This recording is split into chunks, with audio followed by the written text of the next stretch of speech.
So our next presenters we're going to have up here from the Navajo Nation. They're Paranormal Rangers, as many people know them, but they're actually Navajo Rangers, or were for many years. And they have had many different things going on. They've been archaeological law enforcement officers, and they've done a number of different paranormal investigations, and they've had a hand in all kinds of different things, from UFOs to Bigfoot to other strange and supernatural phenomena. So I'm very honored to be able to introduce our next guest speakers. We've got Jonathan Dover and Stanley Milford Jr. Let's give a hand to both of these guys.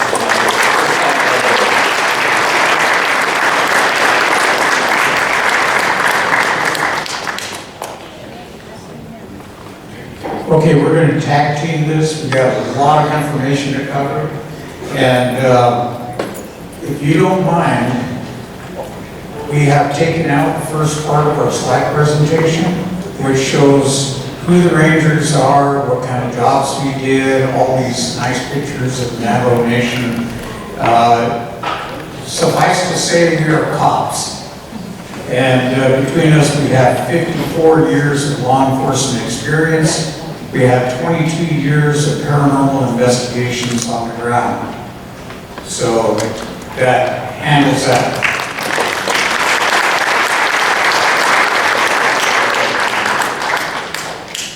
So, let's see how we get this thing to work.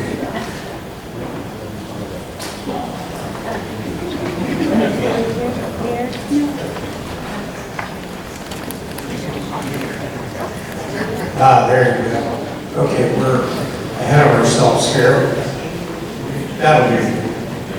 That scans work. And that kind of looks like our badge, but we can't use the Navajo Nation Rangers because they're still in operation for now. This is our disclaimer. Basically, it says that these are our opinions based on our work, and it does not reflect the opinions of the tribe or its departments or divisions. That's just so we don't get sued. So we've been on Netflix on Unsolved Mysteries, and this is episode 5, I think. Anyways, one of those episodes, and Paranormal Rangers. We were also on a recent episode of Beyond Skinwalker Ranch, and so we get to do a lot of cool stuff these days. Those are our Hollywood pictures. What they did is they took all the wrinkles out, they colored our hair, they made us look really pretty. And that's one of our friends, Chris Loomis, that did this photograph. So we're just going to jump right into the cases. This is the night before the Phoenix Lights, and this is from my hometown in Loop, Arizona, L-E-U-P-P. And this is just before the Phoenix Lights. This is the day before. And the peaks, the San Francisco peaks up near Flagstaff are in the background there. As you can see, it's pretty desolate. We don't have to worry about forest fires. That's one of the streets, kind of in some of the housings there. I'm not going to show you my house because I don't want you showing up there at 2 in the morning. And basically what we had was a series of lights flying in a counterclockwise direction around us on the horizon. And these lights would change colors. They would follow each other. The first one would go, the second one, the third one would change color. And it was just like follow the leader. And we watched this for about 40 minutes. People in the neighborhood were actually taking lawn chairs out, turning out the lights of their houses, and sitting back and watching this. We thought that the press was going to descend on us the next day. I actually called the county sheriff's department and asked them, do you have anyone north end of Flagstaff? And they said, no, we don't. What's the problem? And I said, never mind, and hung up. So as a result of the Phoenix lights, that case just totally eclipsed everything that happened to us. So we have Bigfoot. A lot of people have asked me, do you believe in Bigfoot? We do not like the term belief, because to believe something is to accept something as fact that you don't have any evidence of. On the other hand, we've investigated him rather extensively, and we found out that, yeah, this thing exists, and he's out there in the brush. So, and we've never found anything of him, aside from his foot tracks, and Stan's seen him a couple of times. So this is what one of his foot tracks look like. And we enhanced the color a little bit and outlined it. That track is 21 inches long. So, you know, he could be playing in the NBA. This track, from heel to heel, is 5 feet. In order to do a 5-foot stride, I would have to do the splits. And I'm sorry, ladies and gentlemen, I can't do the splits. Maybe when I was younger. We've collected hair samples. They came back after DNA analysis as unknown carnivore. Now, that is real interesting all by itself, because you have to realize that there are millions of animals recorded in a worldwide database for DNA. And for them to not come up with any conclusive species tells you that it's not in the database. These are some of the tracks going up. You can kind of see them. You know, we've got them marked with flags, and that's going up a 45-degree slope. So for me and Stan, we'd have to use our hands and feet to climb up there. This thing just walked up like nothing.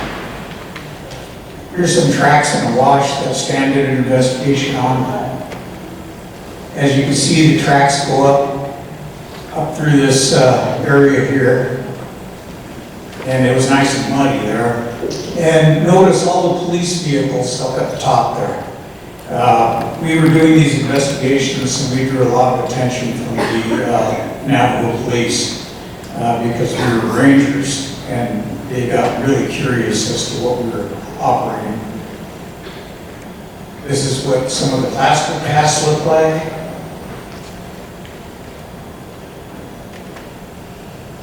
And this particular photo, you see that rock in the middle? That rock weighs about 6 to 7 pounds. And Stan was on a investigation, and these rocks came flying up through the trees from down slope, through the pine trees. And he said you could hear the rocks coming and the branches breaking as this thing flew through from about 100 to 150 yards down slope where they were being thrown. That rock was actually over 20 pounds. It was pretty big, pretty heavy. And there were a whole bunch of them being thrown. They were landing about 15 feet away from these guys. How many of you know this guy? His name is Daryl. His other brother's name is Daryl. That's actually Dwayne Ollinger. And he's with Blind Frog Ranch. He invited us up. He said that I've got a couple of Bigfoot tracks in the wash, and I want you to take a look at them up at his new ranch in Las Vegas, New Mexico. So this is what the ranch kind of looks like, give you an idea. They had a fire go through here fairly recently. He asked us, he says, how do I preserve these tracks? We told him, take a couple of plastic bins, put them over the tracks, and put rocks or something heavy on top to preserve them, because it was going to be 2 or 3 weeks before we could get up there. So what did he do? He put plywood over it. It rained in between, and the ash washed down into this area. So when we uncovered them, that's basically what we had, which is nothing. We did it first. We actually took brushes and bolt syringes, like an archaeologist, and we actually started brushing these tracks. And because the ash is much lighter than the surrounding soil. And we actually came up with tracks. Stan came up with the track out the other side, and you can see the cracking in the ground because this thing was so heavy that when it stepped on the ground, it just cracked it everywhere else. So I'm often asked, I've experienced missing time when I've been on the road. We average anywhere from 5,000 to 7,000 miles a month on our vehicles. So I'm glad the tribe was paying for the gas. From my hometown of Luke up to Kaikotsnavia on the Hopi Reservation and across to the city, I had to make that drive once a month to get my oil changed. And on the way up, there's an area right up near Kaikotsnavia, right up in here, called the Nebeto Wash. As you're driving through there, you see nothing but straight highway in front of you. You look in the rearview mirror, nothing but straight highway behind you. And people ask me, what's the strangest thing that ever happened to you? Well, it's the pre-dawn. And as I'm driving, it's still dark. The horizon is starting to get light. The sun isn't up yet. I looked in front of me, straight highway. I looked behind me in the rearview mirror, straight highway. I blinked. And when I opened my eyes, I was coming to a sharp turn just before Coal Mine Mesa, which is another 15 to 16 miles up the road. Now that road goes up and down, it curves left and right, and it goes by some steep drop-offs. And so I figured, well, maybe I went on autopilot and I was just driving, how you just kind of zone out. My usual routine is that I get to Tuba City, and up at the top of the picture there, somewhere up here, there's a fast food restaurant. And since I would be there just before 8 o'clock, I would stop by the drive-thru, get my sandwich, get my coffee, go to the fleet management, and wait at the gate. And I would be the first one in and the first one to get my oil changed. Instead of being 5 minutes early like I usually am, I was 45 minutes early. So somewhere along the line, I gained about 45 minutes of time. And I don't know how I did that. People today tell me, ooh, you were abducted and they put you down in the wrong time. Another person, very intellectual, said, you passed through the event horizon of a microscopic black hole. I don't know. So, the next case we have, as you see, and I'm going to be very clear about this, when we do investigations, and Stan can attest to this because we do it all the time, we guarantee people's anonymity. Anonymity. Not amorynity, or Anonymity. anonymity. So, we guarantee their privacy. We don't give their names out, we don't show their faces. So this is the old man case. This gentleman was in his mid to late 80s. The two people on the side are Bigelow investigators that assisted us with this case. And we also had Arizona MUFON assist us with this case. So the guy, this is his house. His house is being kept secret too. You can't look in the windows. He sees this light coming up around 11 to 12 o'clock midnight, and he thinks somebody's coming to his house. He has no running water. He has no electricity. And so when you see lights coming, you think somebody's coming. Somebody's driving up to your house. His nearest neighbor is about a mile away. And as he looks out, he sees this big orb, this ship that's circling his house, and it goes up on the ridge line, and it looks like it either lands or hovers up there. These lights that you can get at Walmart, these photo cell lights, are going to play a very interesting role here. He looks out his window and he sees what he calls 4 little children in tight, skin-tight, white or light gray suits, and they're shining these lights around. And just so you know, that's Stan's artwork. He is an artist. So they're shining these things around like they're looking for something on the ground. And each light beam is different. It's collimated, only an inch in diameter. And one is red, one is blue, one is yellow, one is green. And after a while, you have to understand that in Navajo, there is no word for alien. So because of the descriptive language, he calls them little children. And about this high with big heads, black eyes. So these things were walking around his house, and they got very interesting solar lights. And they would walk up to it and get around it, and as they would gather around these lights, the lights would dim and go out. They'd all back up, and the lights would come back on again. Almost the opposite of what you'd see, in the daytime. And he watched them for a while, and he kind of got a little ticked off. He says, I don't know what these kids are doing around my house. And he grabbed a flashlight, he went out the door to go confront them. And as he gets out the door, he tripped on the steps. Now, for those of you that know, elderly people are very susceptible to injury at that age. He falls down. When he looks up, he says these things are in a line, like they're gliding back up the hill.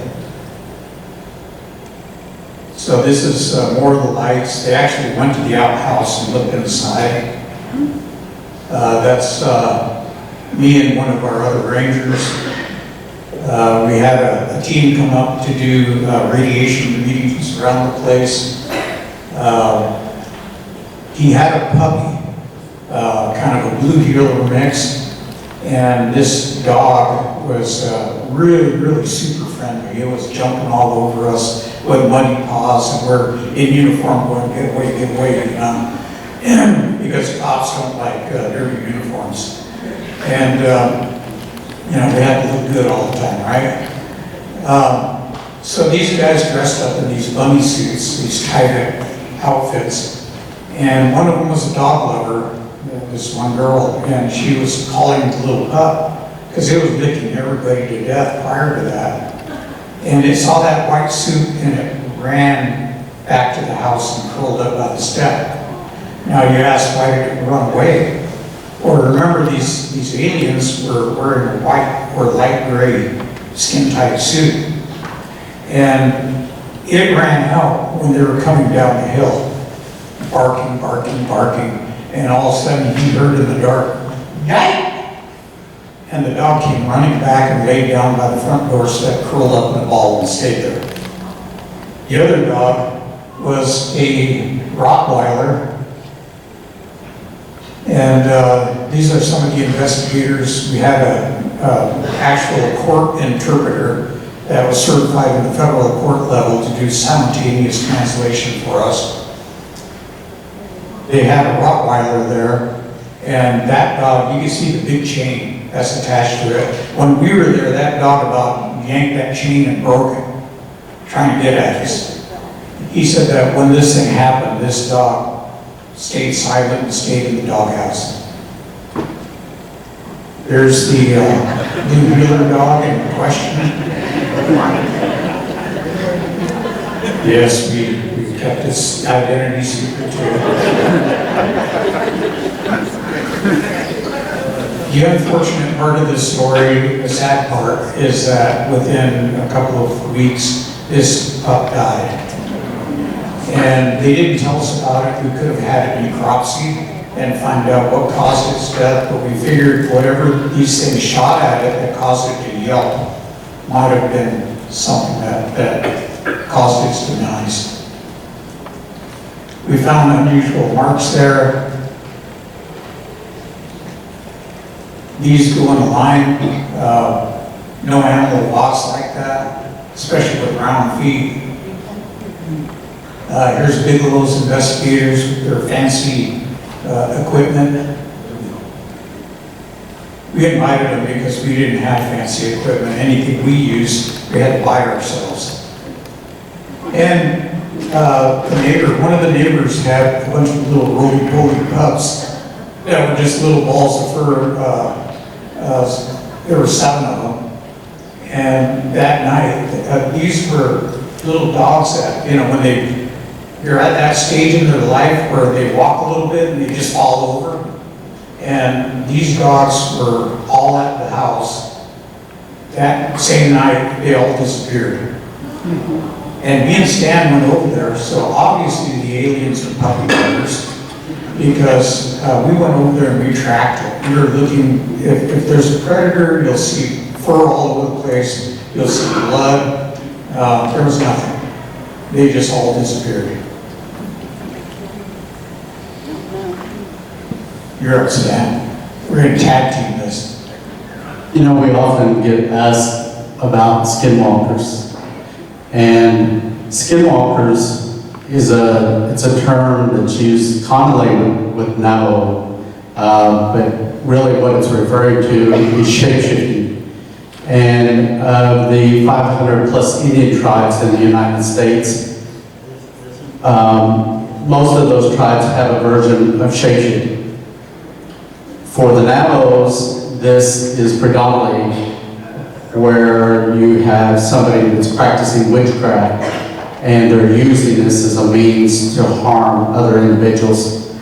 Basically what they're doing is utilizing different types of ritual to be able to change form from a human form into that of an animal. And this isn't just fantasy. I've actually experienced this thing in my lifetime, and I lost a close relative to me because of this stuff. So today we get different producers coming out asking, can you take us out and show us, we want to film the skinwalker and stuff, and we won't do that simply because it's too dangerous. We've had a producer in the past that wanted to go out and do this kind of thing and got very, very sick. So in a nutshell, that's really what a skinwalker is. It's related to witchcraft, and it can be very dangerous. So we have Tony Hillerman writing about skinwalkers. We actually had to read his books for self-defense because everybody kept telling us, you sound like Jim Chi. And we were kind of like, you know, who the heck is Jim Chi? Well, we found out, and we actually got to meet Tony Hillerman. Stanley, the chief ranger, got to talk to him and tell him that Jim Chi should have been a ranger, not a police officer. Here you see the videos that are out. A lot of people think a skinwalker is a wolf man. There's Hollywood and Fernzetta pictures that are very wild, and of course they're designed to scare people, right? So the reality is actually much different. You'll see this picture put on the TV over and over and over again. Oh, skinwalker. This is not a skinwalker. This is the Yeguche dancer. Yeguche dancer is considered one of the holy people in our tribe. These are much respected people that depict basically aliens, or people, star people that came to the tribe to impart knowledge. There's usually about 11 or 12 of them. The last one they call the clown because he doesn't listen. He does everything opposite, and he's always screwing up. And that clown, believe it or not, represents the 5-fingered people. That's you and me. So, pretty apt description of us not being able to follow instructions. So, this is another picture that they use on TV series. We won't mention any names, but you know, they go, ooh, that looks scary. Now, these guys are our people. So that would be like me putting up a picture of this guy and saying, this is Satan incarnate, right? A lot of people get really offended at that. And these are his demons. So we're just trying to make a political point here. Skinwalkers can show up as coyotes, and this is the form that's seen on our reservation quite a bit. They can show up as dogs. In one case we had, it showed up as a mangy dog that looked like it was going to die.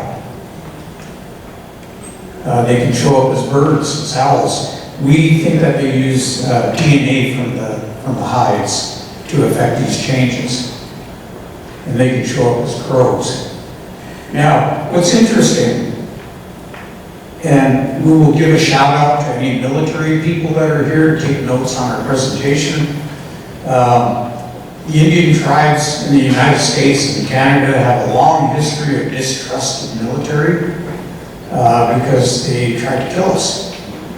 And they did what they call systematic genocide, and we're the survivors of that. So, you know, we're not anti-American.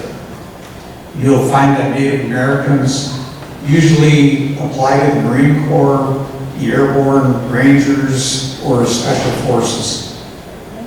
And most Native Americans hold more decorations for valor overall than any other race. So, I've heard of the Navajo code talkers.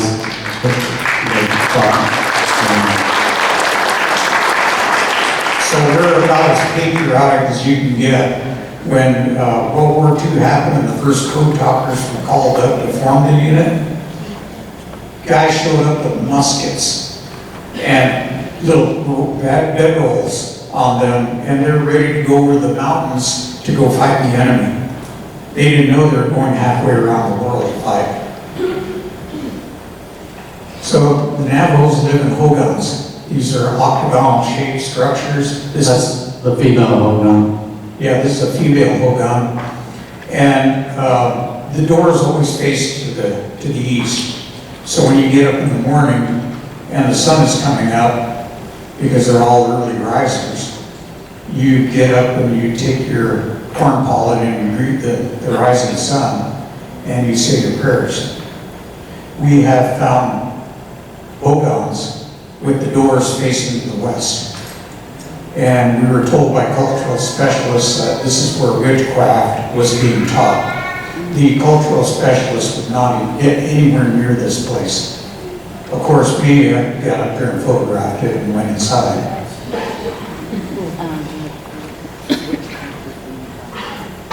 So we had a young lady on her way home late at night, about 1 in the morning, from Flagstaff to Loop. She's one of my neighbors. And as she drives down, right between these hills here, she sees a red light, stationary, just hovering between those two. Now this is all in the dark. I came back later and went through this and looked at it. We did this case and MUFON got involved with us again. We do a lot of work in cooperation with MUFON. And as she's going along, this orb of red comes down this hill and starts paralleling her course right through, through the area. And now she's staring at it. She comes to a right turn right at the reservation line, and she has to take her eyes off of it and look at the road, otherwise she'll drive off the road. She's doing probably 60, 65, and as she goes down the road, this thing changed from a red orb to a white orb. This is looking back the other direction at the reservation line. So she's driving down the road, and this light is following alongside her car. She looks at it with her phone, trying to get a video. It won't show up in the viewfinder, but she puts it out where the headlights are and she can see the road. Somewhere along that time it turned white, And she says she follows her for almost a mile. Suddenly, it speeds ahead and takes off across the sky. She said it looked like a shooting star. So, end of story, right?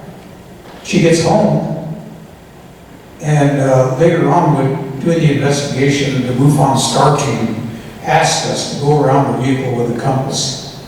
And we found two magnetic areas, one right behind the driver's door, the other one up here, I don't know if you can see that, right in front of the passenger door. And if you drew a line between those two, the line goes right through the driver. The girl gets home. They asked us to, this is an actual MUFON document here. They asked us to pull the oil filter. And what they found was the presence of a high level of sodium nitrite. For those of you who don't know what this is, it's kind of like hot dog water. It is not a naturally occurring result of oil, nor is it a result of any oil filters. So they don't know how it got in there. She gets home, this is actually her car right there, and she sees something parked or sitting right in front of her. She describes it as a large rabbit, about 3.5 to 4 feet tall, just at the top of the head. The ears are sticking back at a sharp angle from its head. And it doesn't resemble a jackrabbit. It has no markings on it, just kind of a brown and peppered black. And it has black eyes. It does not blink. It's sitting there just looking at her, not moving. She calls her brother, who's living in Phoenix at the time, and she says there's a giant rabbit sitting in the yard. And he talks to her for about maybe 10 minutes or so. She gets out of the car, opens the door, backs away, and runs around behind and goes into the house and locks the door. She didn't sleep the rest of the night. Next day she had a migraine, and she had never had a migraine in her life. She has those migraines to this day. So this is the area. You can see some soil disturbance. That is caliche clay. It is baked in the sun. If you kick it with a boot, you'd have to kick it and kick it and kick it before you could break the surface. So we went out at night, and you can see the surface is obviously broken, so something was sitting there. And the next day, she sees this orb on the other side of the highway coming toward her. That one is kind of an octagonal shape or hexagonal, and it's as big as a cab over Mack truck. In this particular case, I was approached by a officer with the Navajo Nation's Environmental Protection. And he came to me and he said, "Stanley, you guys still do these investigations related to UFOs and paranormal?" And I said, "Yeah, it depends on the case." And so he said, "Well, my wife and my daughter had gone to Gallup, New Mexico for shopping and had come back really late. As they were coming back late, they were on this highway that goes out toward the residence in the middle of the reservation. And what they described, next slide. What they described was where you see the yellow arrow up here was where the mother was driving and she witnessed a row of white lights where the blue arrow is. And then she continued on to where the orange arrow is, and she got her daughter's attention. Next slide. And so what they see was a row of white lights like this. And she gets the daughter's attention. The daughter looks over.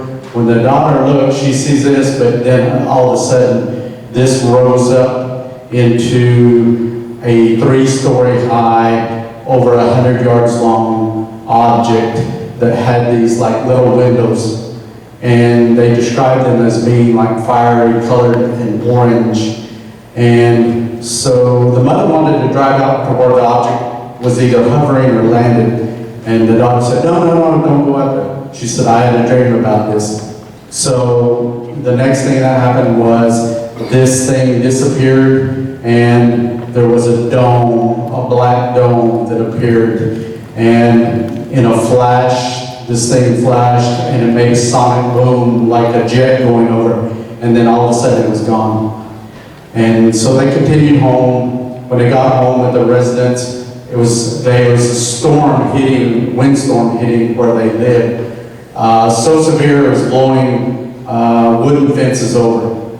So the husband was down in Phoenix, going to training. They got him on the phone, they were talking about what they just experienced. He was getting ready to come home. And they said, no, it finally calmed down.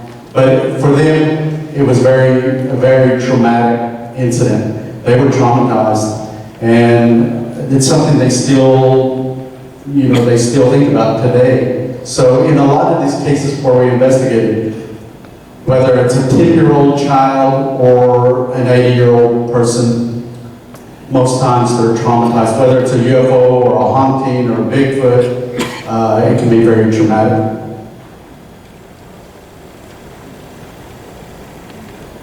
We call this the Satan butt case.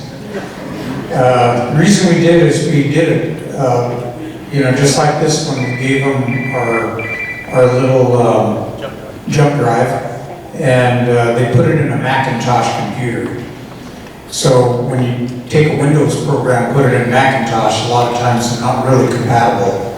And it cut the T off the end of the Butte name, and so we reconfigured it so that it actually show up.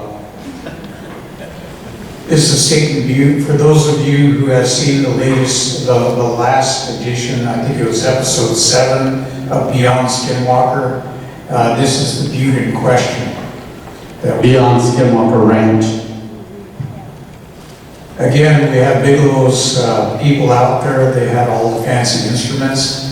And what we had was a gentleman. He's an Anglo guy that's living, at the time he's married to a Navajo and living near Satan Butte. And he's seeing objects flying across the landscape, and they're going into the mesa. So he tells his wife, he runs in and he says, "Wife, I saw a UFO," and she's going, "Yeah, right." Just like a lot of women, yeah, sure. Because, we like to exaggerate. That's why our fish keep getting bigger every time we talk about it. And so he gets a good camera and comes back and starts photographing. Now she sees it. And he says that this object has these treadles that are coming down that are lit up, and they're either touching or dragging near the ground. So these are the actual pictures that he submitted. These are MUFON pictures. That happens when you're kind of shaking and you take a picture.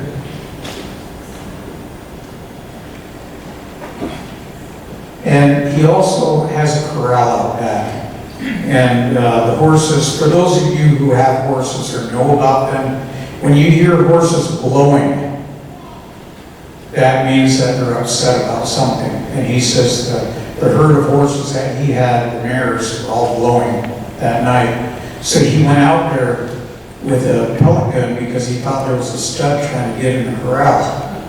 He gets out there, and what he sees is, he says it looks like a cylindrical torpedo standing upright. So guys, what do? We poke it with a stick, we shoot it with a BB gun. We do something like that. That's just our nature. So he reached up with his pellet gun, shoots at it, and he hears it go ping, and this thing suddenly zips off and ends up about maybe a quarter mile away, sitting outside another house. He started having skinwalkers show up. And so now we have something very similar to Skinwalker Ranch, where you have UFOs, and I'm going to call them UFOs. You know, I'm not all into this UAP stuff. You know, they changed it because the government's calling it now. So they changed it because they don't want to have the embarrassment of saying, yeah, UFOs, these people were right. Guess what? We were all right. So we still call them UFOs. And I don't know how MUFON's going to change its name to reflect UAP. So we have our theories of the paranormal. And again, these are our opinions, but we're criminal investigators. So we've been doing this, you know, for years and years and years. And we look for the evidence, we follow the evidence. We don't just say, oh, it's a UFO right away. We are very skeptical, and we have to be able to take this evidence to a federal court and introduce it. And so the requirements are really high for what we do. So you've all seen this picture. You like to describe this, Stan? Well, one thing you need to understand, we're going to be here today, tomorrow. So if you see us out there, please stop us and talk to us. I know this evening right now, we're not going to be able to answer a lot of questions and stuff and explain a lot of these theories and stuff, but we will out there. Please, when you see us at any presentation, come and visit with us. We love to talk to people, so. Yeah, so you know, we have theories about how ghosts are appearing, usually at 3 in the morning, which is the opposite side of where the corona of the sun is. These idea of dimensions, and we were talking about dimensions back in 2009, because it was the only thing that would explain everything, kind of a universal theory. In Navajo tradition, you go through, they came through several worlds to get to this world, which they call the shining world. And suspiciously, in 2 of those worlds, they came through holes in the sky. Interesting that Skinwalker Ranch just recently found what they think is a portal that might be anywhere from 30 feet up in the air to 500 feet, or 5,000 feet. Up in the sky, and they shot a rocket up there and it disappeared. So yeah, they didn't shoot a bottle rocket. They shot like a 7 or 8 foot rocket that flew at Mach 2. No, he was describing where they dropped the bottles. Yeah, they dropped bottles, and some of those disappeared. And we think that there's a dimensional portal there, but there's dimensional portals everywhere. So, you know, we live in an amazing, large, vast universe. Space, the final frontier. And there's all kinds of gravitational waves out there and things. This is our public service announcement. Please do not let your kids or you play with these things.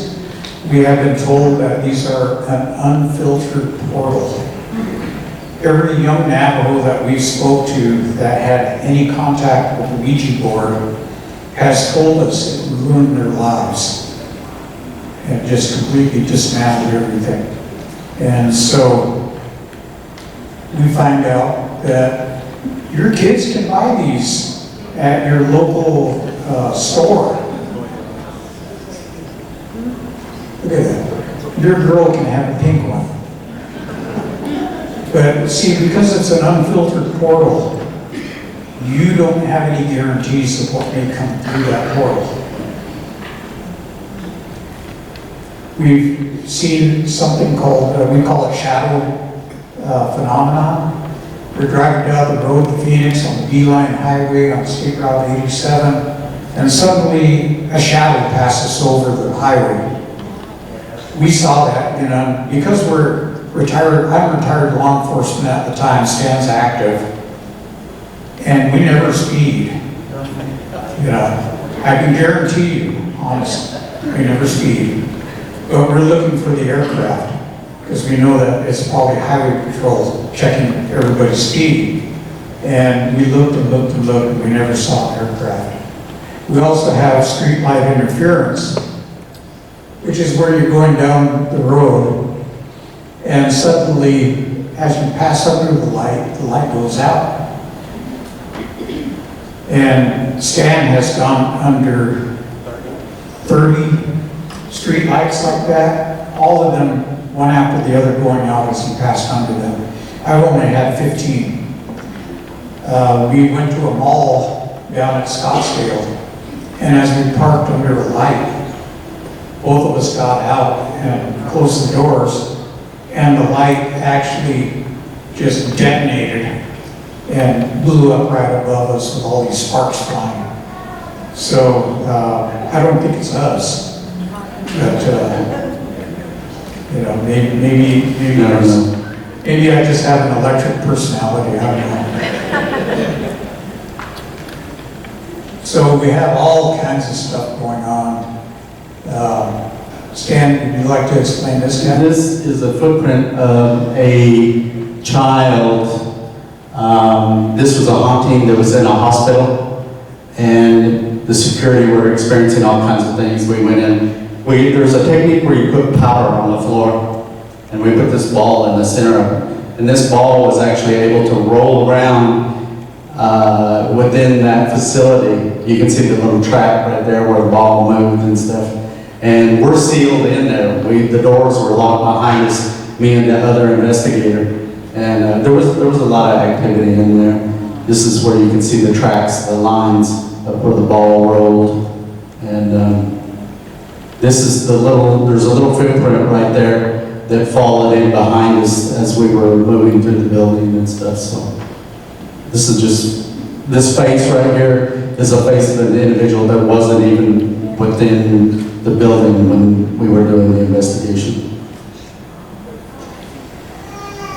These are your men in black. John and I witnessed these individuals that have showed up immediately following major UFO incidents on the reservation. And they'll come in. This picture right here, I took this picture. There's two individuals that are sitting in chairs. John and I work with special operators. Your Delta, your Navy SEALs. John and I were federal firearms instructors at a gun site, and these other individuals we'd be training with, and so we know them. We could spot them a mile away, and these individuals would show up immediately following these major investigations. That's their vehicle there with the license plate. In this case right here, there was a haunting case I investigated. And this picture shows a chair there that moved a good 20 feet on its own. This is one of the things that happened in that particular investigation was what they call an apport, where you'll have coins that will appear out of thin air. I witnessed at least 10 coins in that investigation just fall out of thin air into the floor. And so last night, that was in my hotel room. So it's still happening to me. That case happened back in 2009, and it's still happening to me to this day. That was a Taiwanese coin right there. I showed John that coin when it happened. It fell on my kitchen. The unique thing with these coins is they all land heads up, even to this day. I've come to think that it's just spirit letting me know, heads up, I'm here, I'm nearby. And it happens everywhere. I could be traveling. We went to Scotland and presented. It happened in Scotland, happened in Oregon, all over the place.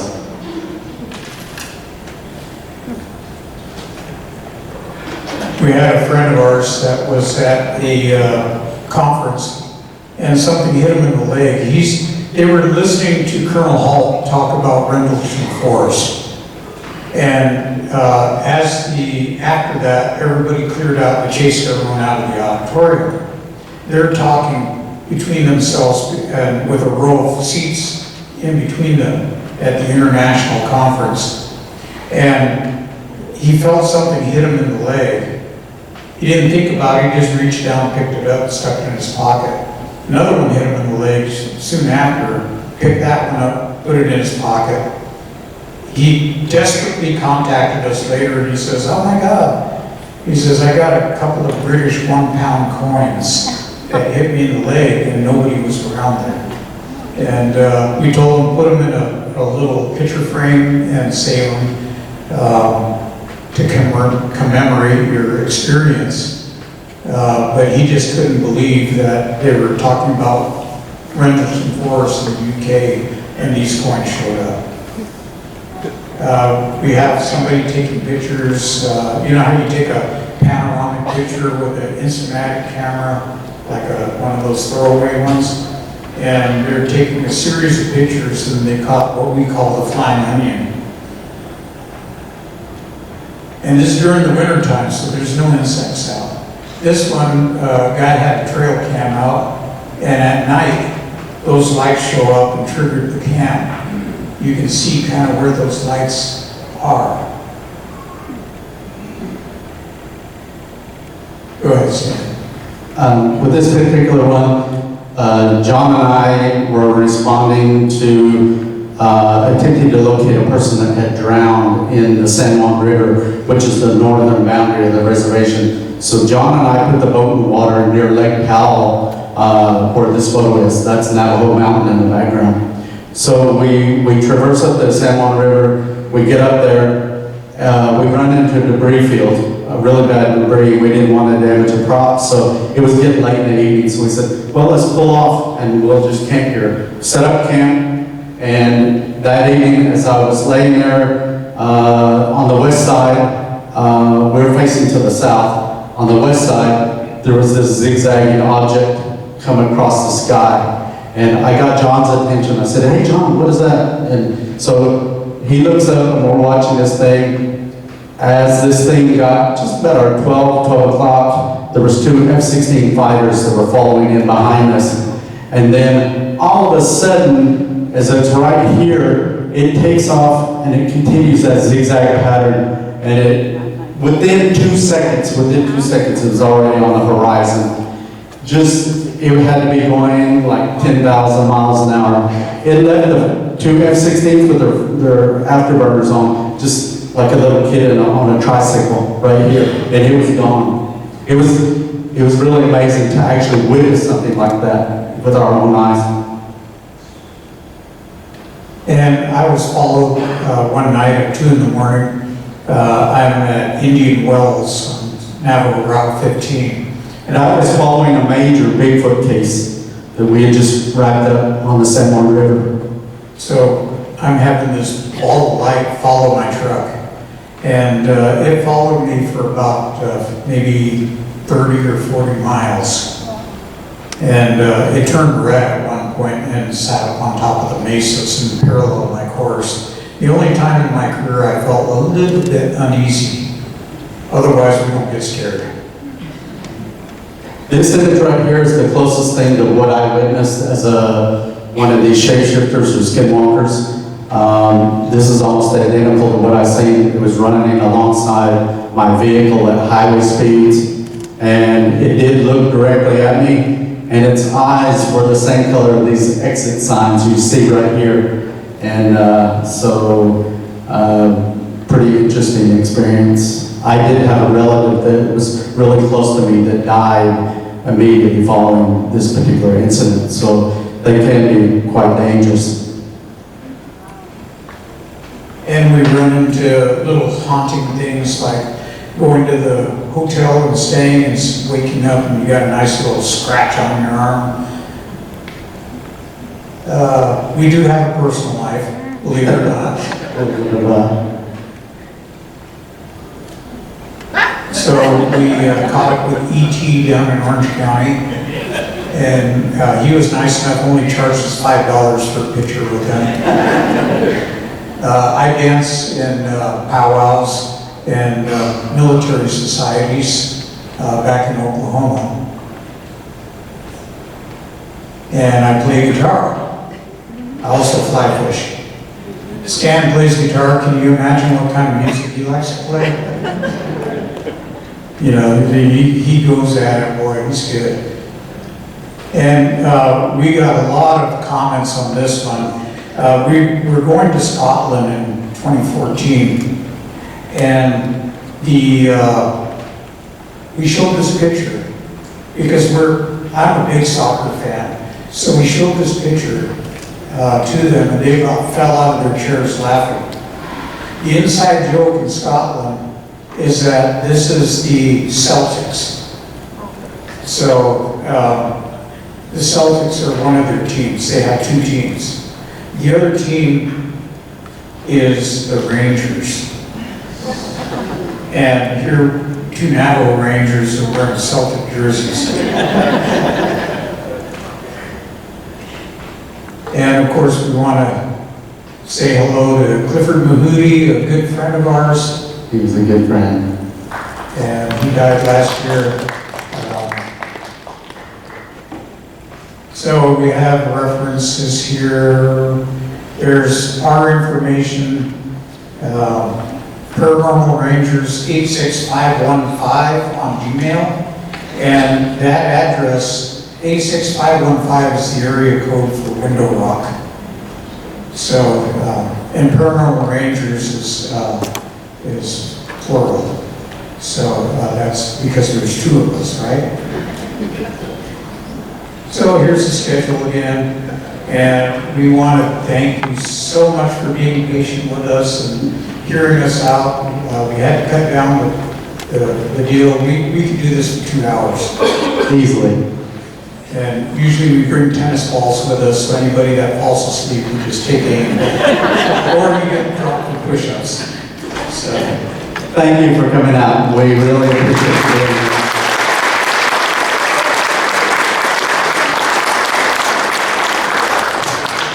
Thank you so much, guys. What an honor it is to have you come and present for the first time. Stan and John, Navajo Rangers here. It's excellent to see all the different things that we can learn from, not just the places here in South Texas, but from all over the world, and not just UFOs, all the strange and mysterious activity. It makes us wonder, what else is going on? What can we learn? So appreciate you guys presenting. Let's give another big round of applause for the Paranormal.